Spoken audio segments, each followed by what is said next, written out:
ডেলের ভিতরে যারা আপডেটেড মডেলের ওপেন বক্স ডিভাইস চাচ্ছিলেন তাদের জন্য নিয়ে এসেছি নতুন একটি ডিভাইস। দেখেন এটা কতটুকু ফ্রেশ একটা ডিভাইস, এটা কিন্তু 100% ফ্রেশ ওপেন বক্স একটা ডিভাইস। হ্যাঁ, আমি যদি আপনাদের একটু ঘুরাই দেখাই, এটা কিন্তু ওপেন বক্স ডিভাইস। এটার ভিতরে আপনি 99% বলতে পারেন, যেটা 99% ফ্রেশ থাকবে।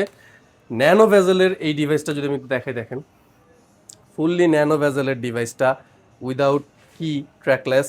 তারপর হচ্ছে আপনার এটা কিন্তু ফুললি টাচ, হ্যাঁ, টাচ ডিসপ্লে একটা ডিভাইস।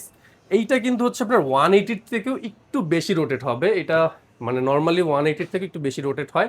এই ডিভাইসটার কনফিগারেশনটা যদি আমি বলি, জাস্ট আমি একটু ভিতর থেকে ওপেন করি, তারপর আপনাদের বলে দিচ্ছি। এটা হচ্ছে কোরাই 7-এর 13 জেনারেশন একটা ল্যাপটপ, 13 জেনারেশন, তার মানে বুঝতে পারছেন একদম লেটেস্ট একটা ডিভাইস। এটার র্যামটা কিন্তু থাকছে হচ্ছে 32 জিবি DDR5-এর 4800 মেগাহার্টসের র্যাম। দেখেন র্যামটা কিন্তু হচ্ছে 32 জিবি 4800 মেগাহার্টসের র্যাম, পাশাপাশি 512 জিবি NVMe SSD তো থাকছেই। এর সাথে কিন্তু আপনারা পেয়ে যাচ্ছেন টাচ ডিসপ্লের পাশাপাশি কিন্তু আপনারা এটা রেজুলেশনটা পাবেন হচ্ছে 2K। আমি দেখাই দিই, দেখেন 2560x1600, ঠিক আছে, এটা কিন্তু 2K ডিসপ্লের একটা ডিভাইস। জাস্ট এটার ডিসপ্লের রেজুলেশনটা হচ্ছে 2K, একটা ম্যাট ডিসপ্লের ভিতরে টাচ স্ক্রিনের একটা ল্যাপটপ। সো এই ডিভাইসটা কিন্তু আপনার চোখের জন্য একদমই ক্ষতিকারক না। ইভেন এটা কিন্তু অ্যান্টি গ্লেয়ার ডিসপ্লের একটা ল্যাপটপ, ফেস লক, তারপর হচ্ছে যদি বলেন ফিঙ্গারপ্রিন্ট, সব কিছু ওকে আছে। এটা কিন্তু ইভো সার্টিফাইড একটা ল্যাপটপ, হ্যাঁ, ইন্টেল ইভো সার্টিফাইড কোরাই 7।